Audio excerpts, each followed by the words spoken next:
A big day at the White House as the president and the first lady host Canadian Prime Minister Justin Trudeau. Governor Rick Scott also visiting the White House today, looking for federal assistance for Florida's citrus growers after Irma. Local 10 DC Bureau Chief Ross Palumbo following it all from the White House.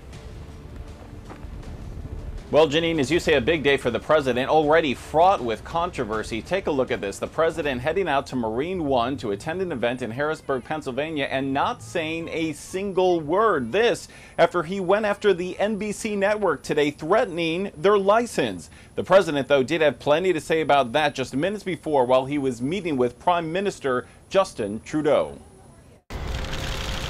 The president meeting with Canadian Prime Minister Justin Trudeau. It's frankly disgusting the way the press is able to write whatever they want to write. The president outraged today after a bombshell NBC report saying he wanted a tenfold increase in America's nuclear arsenal. Trump tweeting it was fake, pure fiction, made up to demean, and then threatening at what point is it appropriate to challenge their license. Do you think there should be limits on what the press should write?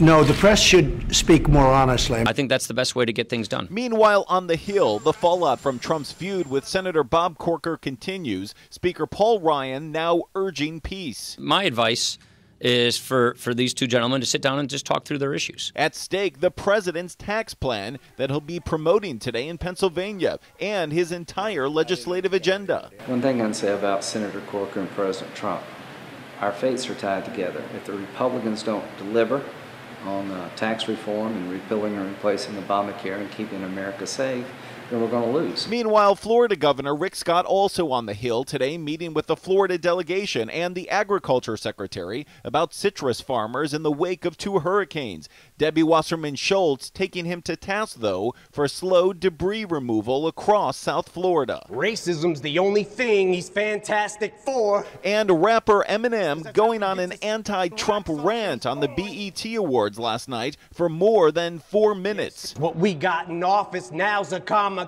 that'll probably cause a nuclear holocaust.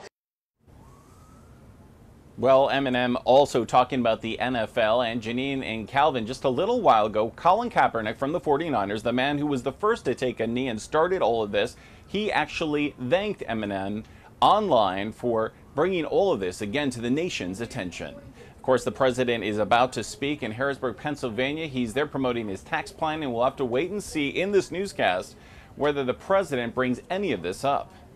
And Ross, we want to take you back to something you talked about earlier, the president talking about NBC's license with the FCC. Isn't that something that WPLG, our TV station, dealt with in the past with yet another president? You know, you're exactly right, Calvin. During the Watergate story, which was broken by the Washington Post, at that time, WPLG was owned by the same company, and President Nixon vowed to go to the FCC and have WPLG's license pulled. In the end, he was unsuccessful. When it comes to the NBC network, the network itself is not actually licensed by the FCC. It's individual stations that comprise the network as a whole. So it's unclear exactly what the president was trying to say because he simply cannot go after NBC as a whole.